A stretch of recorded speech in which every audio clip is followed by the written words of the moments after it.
Кыргызстанда салыктын саны дагы суммасы дагы өсүп жатат. Министрлер кабинети салык жыйноо пландарын ашыра орундатканын сыймыктануу менен айтып, муну шексиз ийгилик катары көрсөтүүдө. Салыктардын көп чогулуп жатканы экономиканын өсүп жатканын билдирбейт. Бул каражаттар кандай пайдаланып жатканы жана салык саясаты өлкөнүн жалпы экономикалык өнүгүүсүнө кандай таасир тийгизип жатканы алда канча маанилүү. Салыктын саны эмес, сапаты маанилүү. Салык жүгү жеңилдесе, ишкерлер ачык иштейт. Салыкты көп бийик ставка менен көбүрөөк алып туруп казына толтурсак, бул бүгүнкү күндүн маселеси чечилиши мүмкүн. Бирок ошондой жол менен биз ыңгайсыз ишкер үчүн ыңгайсыз салык климатын түзүп алсак, же инвестициялык климатты бузуп алсак, анда ошол эле салык төлөбөгөн ишкер нааразы болуп, же инвесторубуз өлкөдөн чыгып кетиши мүмкүн. Же ишкерлигин токтотушу мүмкүн. Капитал командасы алда салык темасына сереп салат. Биз менен болуңуз.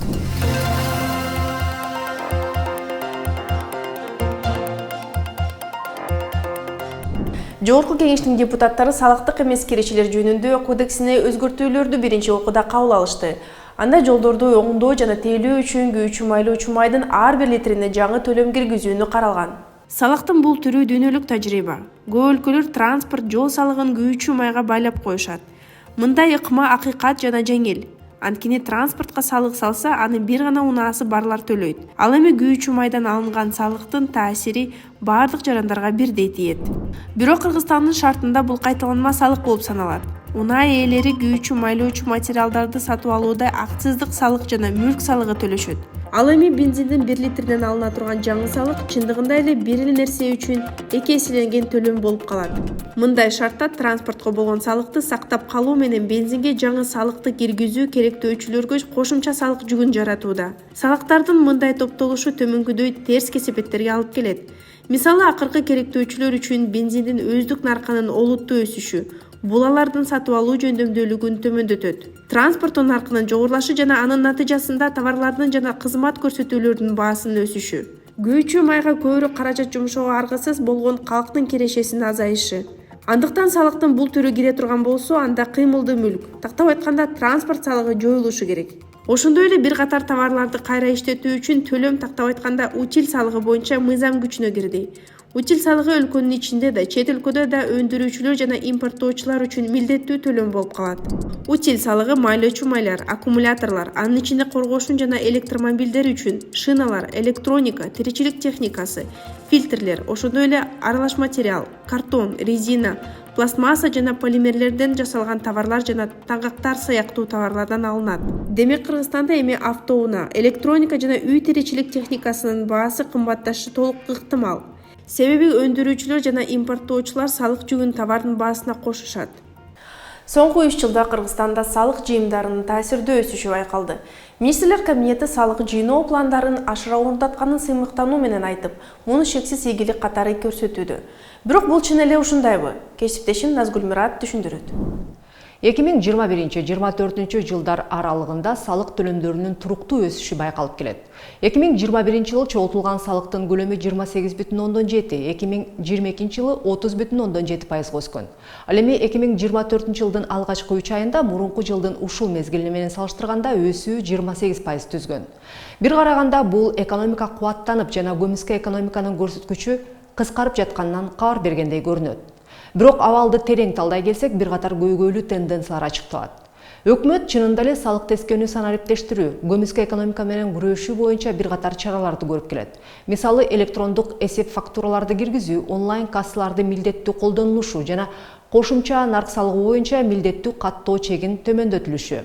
Албетте, бул кадамдар экономиканын ачыктыгын жогорулатууга жардам берет. Бирок соңку сурамжылоолорго ылайык, ишкерлердин 62% 2024 жылы салык жүгү кескин өскөнүн айтышкан. Бизде салыктын түрлөрү көп да, салыштырмалуу, дүйнөлүк практикага салыштырмалуу абдан деле көп эмес, бирок мындан да кыскартса болот эле санын. Мисалы үчүн каскадный салык деп коет. Бул кошумча нарк салыгы, бизге НДС деп билебиз, жана сатуулардан алынуучу салык, НСП деп билебиз. Ушул эки салык бул бири-бирин дээрлик кайталай турган салыктар. Өз кезинде кошумча нарк салыгы бул 20% болчу. Аны 12%га түшүрдүк. Жагымдуу климат түздүк деген сөз айтылган, бирок ошол эле учурда экинчи жагынан сатуулардан алынган салыктын өлчөмү жогорулап калды да. Бул бири-бирин кайталаган салыктарды азайтып, керек болсо экөөнү бириктирип койсо дагы бир чоң реформага келген болот элек. Кичи жана орто бизнес эки басымга дуушар болууда. Бир жагынан көзөмөлдүн күчөшү, экинчи жагынан улам кирип жаткан жаңы салыктар. Мисалы, пластик таңгактардан экологиялык акы алуу, бензиндин 1 литрине 1 сом салык сыяктуу жаңы салыктар жана алымдардын киргизилиши. Бул ишкерлерге жана акыр аягында керектөөчүлөргө кошумча жүк болуп жатат. 2024 жылдын башынан тартып, тамак аш товарларынын баасынын 8-12%га чейин өсүшү өндүрүүчүлөр жана импортерлордун салык жүгүнүн көбөйгөндүгү менен дагы түшүндүрүлөт.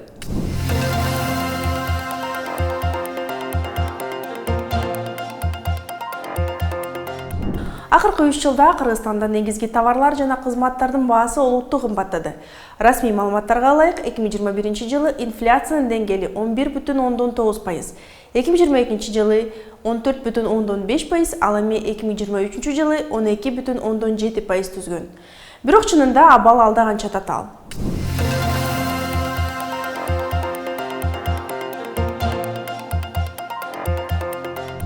Кыргызстандын ар бир жашоочусу керектеген негизги товарларды мисалга келтирсек, баалар канчалык кымбаттаганын даана көрө алабыз. Сүт пастерленген 2021 жылы анын баасы литрине 52 сомду, ал эми 2024 жылы 70 сомду түзгөн. Жумуртка 3 жылдын ичинде 105 сомдон 130 сомго чейин өстү. Нан баасы 25 сомдон 35 сомго көтөрүлдү.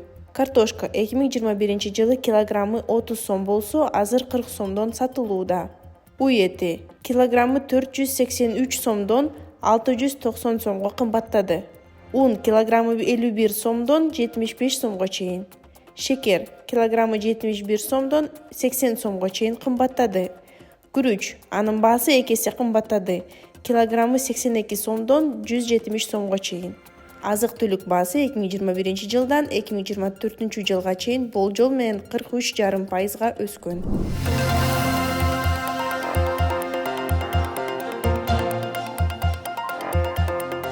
Кыймылсыз мүлктүн баасы болуп көрбөгөндө өсүп, рекорддук чекке жетти десе болот. Бишкек шаарында 1 чарчы метр турак жайдын орточо баасы 2020 жылы $600 тегеринде болсо, 2023 жылы ал $900 ашып, баа бери дегенде 50%га өстү. Батирлер баасы дагы 30-40%га кымбаттаган.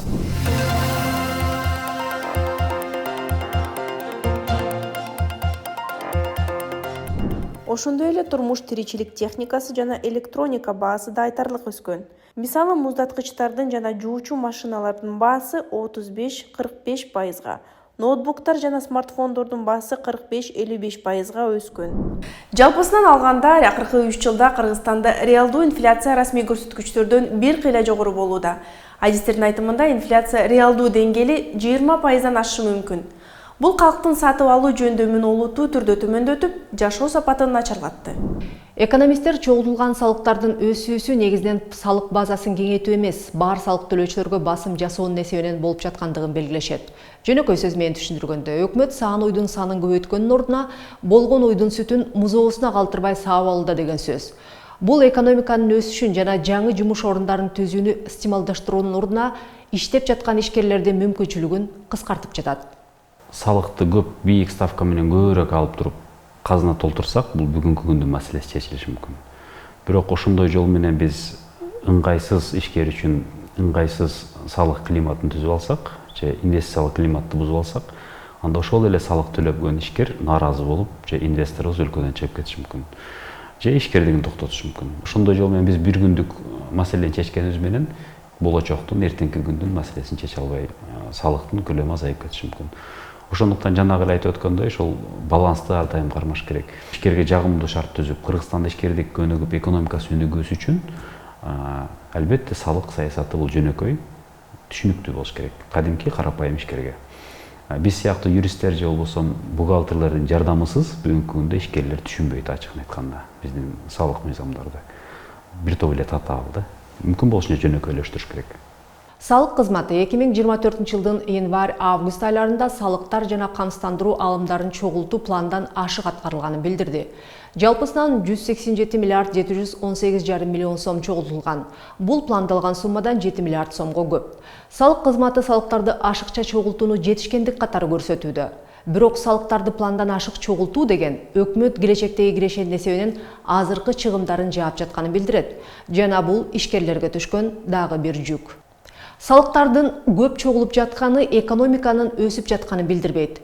Бул каражаттар кандай пайдаланып жатканы жана салык саясаты өлкөнүн жалпы экономикалык өнүгүүсүнө кандай таасир тийгизип жатканы алда канча маанилүү.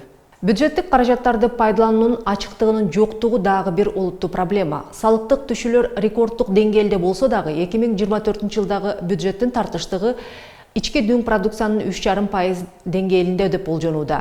Салык эми негизинен бул коомдун ичиндеги келишимдик документ. Бул ошол эле салыкты төлөгөн ишкерлер, жумушчулар менен ошол салыкты чогултуп, аны мамлекеттин керек жарагына жумшаган мамлекеттин ортосундагы кандайдыр бир келишимдик документ.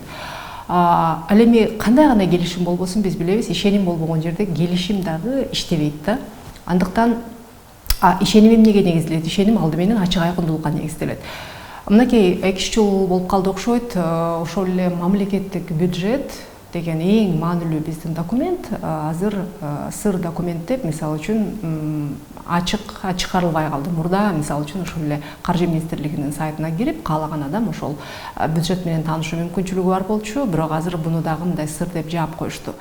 Эгер жарандар ошол салык түрүндө төлөп аткан акчасы кайда кетип атканын, кандай жумшалып атканын, андан салык төлөөчүлөргө эмне пайда болуп атканын билбесе, сезбесе, анда салыктарды төлөгүсү келбегендигинин да себеби ушунда болуп атат да. Алды менен мына ушул транспаrenттүүлүк маселесин дагы көтөрүү зарыл го дейм. Туура суроо берип атасыз. Ишеним бар жерде иш жүрөт, мамиле жакшы болот. Эл салык төлөп аткандан кийин албетте мамлекет, бийлик, президент баш болуп ар бир тыйынына отчет бериш керек. Эми финансы министрлиги салыштырмалуу ачык иштейт бизде, сайтында көптөгөн маалыматтар бар. Бирок азыр көптөгөн имараттар, көптөгөн акчалар ошол президенттин башкармалыгы жагына бюджетке өтүп кетти. Ошол эле пансионаттар, алар мүмкүн бир жакшы ниет менен кылды, тез кыймылдайлы, тез оңдой турган нерсесин оңдойлу, бирок эми аны башкарган кишилер деле бул адамдар болгондуктан ушундай тобокелчилик бар. Мүмкүн коррупция болуп кетет, мүмкүн анча-мынча акча оңго солго кетип калат деген коркунучтар болгондуктан албетте ачыктык болуш керек. Бюджетке келген ар бир тыйын боюнча мамлекет, бийлик элге толук отчет бериш керек. Эми кайсы бир сырлуу статьялар бар, ал коопсуздукка тиешелүү, мүмкүн аскери чыгашалар, мүмкүн улуттук коопсуздукка тиешелүү чыгашалар, бирок андан тышкаркысынын баарын тыйынма тыйын албетте мамлекет отчет бериш керек элине. Мамлекеттик бюджет бул элдин акчасы, бул аксиома. Муну далилдеп, муну бир мындай негиздеп да кереги жок да. Бирок ошол эле маалда тилекке каршы бизге окшогон көбүрөөк авторитардык системага кытаган өлкөлөрдө мамлекеттин бюджети бул бир жеке адамдын жеке чөнтөгүндөй каралып калат да. Керек болсо ошол эле мамлекеттин акчасы кайда жумшалып атат, эмнеге мамлекеттик бюджеттин эсебинен тигил же бул чыгымдар болуп атат, эмне үчүн бул нерсе алынып атат деген сыяктуу маселелерди көтөргөн журналисттер болобу, коомдук активисттер болобу, аларга мындай кээде асылышат да. Бирөөнүн чөнтөгү менен эмне жумушум бар дегендейчи. Ошондуктан байгыл коомдо дагы мамлекеттик бюджет бул жеке кимдир бирөөнүн чөнтөгү эмес, бул элдин акчасы жана ал элдин зарылчылыгына иштеши керек деген түшүнүк болмоюн, мындай айтканда ошол салыктан түшкөн акчанын ээси так аныкталмайын, ошол салыктардан кыйып өткүсү келген, аны төлөбөй койгусу келген жарандар дагы тындагы саны көп болуш керек да. Бюджет бул жалпы элдин, коомдун акчасы, ал боюнча толук отчет берилиш керек. Анан ар бир адамдын, эгер адам ошака салык төлөп атса, ошол боюнча бир үн катканга акысы бар албетте. Журналисттер болсо албетте андан 5 бетер акысы бар. Мамлекет болгону толук отчет берип коюш керек. Анан мамлекеттик бийликте иштеген адамдар, мындай чоң-чоң мүмкүн полномочиялары бар, ар кандай. Ошол акчаны каалагандай колдонгонго алар мындай айтканда андан 5 эсе 10 эсе толук ачык болуш керек. О, мына мен мынча айлык алып атам, мына болгон окуатым ушул, ар бир тыйыныңарды мына момундай колдондум деп отчет берсе, албетте анда ар кандай бир божомолдор дейбизби, ар кандай нерселер болбойт да, ишеним пайда болот. Эми өнүккөн өлкөлөр ошентип иштейт. Алар толугу менен ар бир тыйынына чейин отчет бергенге даяр. Ал жерге бийликке келген адам болгону ошол акчаны туура колдонгонун элге түшүндүрүп берет. Эл аны андан ары же колдойт, же колдобойт, ушундай айтканда. Биз деле өнүккөн өлкө болгубуз келсек, ошондой система менен иштешибиз керек. Башка жол жок.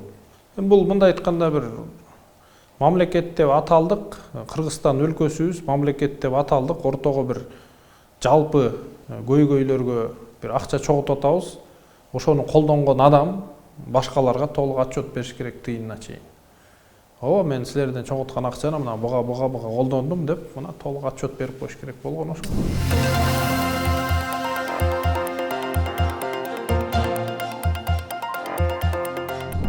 Дагы бир кызык жагдай, өкмөт камсыздандыруу төгүмдөрүнүн тарифтерин төмөндөттү, бирок ошол эле учурда аларды эсептөө үчүн базаны көбөйттү.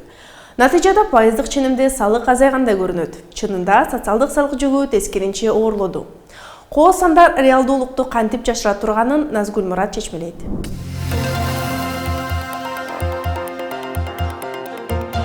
Буга чейин камсыздандыруу төгүмдөрүнүн ставкасынын жалпы көлөмү 27,25% түзгөн. Анын ичинен 17,25% жумуш берүүчү, ал эми 10% болсо жумушчу өзү төлөп келген. Буга кошумча жумушчу тарабынан 10% киреше салыгы төлөнөт. Ошону менен кыргызстандыктар тапкан айлык кирешесинин жалпысынан 37,25% өлчөмүндө салык төлөп келишкен. Жаңы өзгөрүүлөргө ылайык жалпы социалдык төлөмдөрдүн суммасы 40%дан ашуун кыскарды. Иш берүүчү тарабынан төлөнүп келген камсыздандыруу төгүмдөрү 17,25%дан 2,25%га кыскарды. Ал эми жумушчу тарабынан төлөнүүчү 10%дык камсыздандыруу төлөмү жана 10%дык киреше салыгы өзгөрүүсүз калды. Ошону менен эми кыргызстандыктар тапкан айлык кирешесинен 37,25%-ын ордуна 22,25% салык төлөшөт.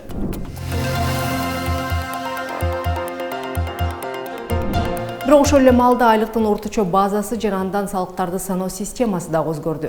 Мурда социалдык төлөмдөрдү минималдуу айлык акыдан төлөөгө мүмкүн болчу.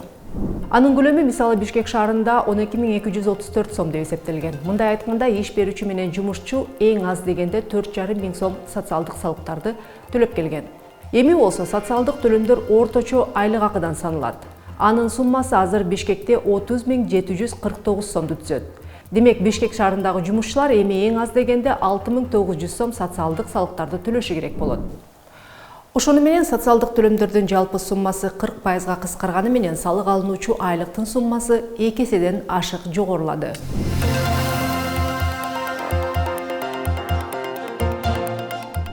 Бир караганда салыктар кыскаргандай көрүнгөнү менен деталдуу эсептөөгө келгенде жаңы өзгөрүүлөр салык төлөөчүлөрдүн жашоосун жеңилдеткен жок.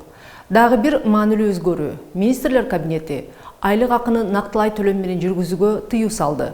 Эми баардык төлөмдөр банк эсепке которуу аркылуу жүргүзүлөт.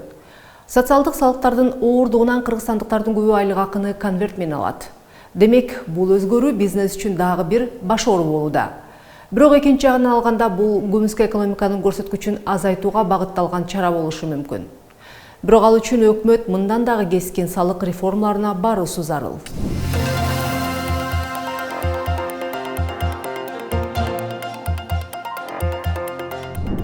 Ал арада министрлер кабинети экономикадагы 2 тармакка олуттуу жеңилдиктерди берди.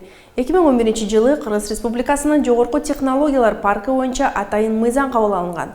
Негизги мааниси IT тармагын көмүскөдөн чыгаруу үчүн салыктык жеңилдиктерди берүү болгон.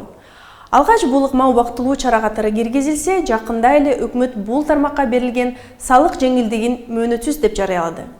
2011 жылы Кыргыз Республикасынын жогорку технологиялар паркы боюнча атайын мыйзам кабыл алынган. Анда IT компанияларды көмүскөдөн чыгаруу максатында жеңилдетилген салык режими каралган.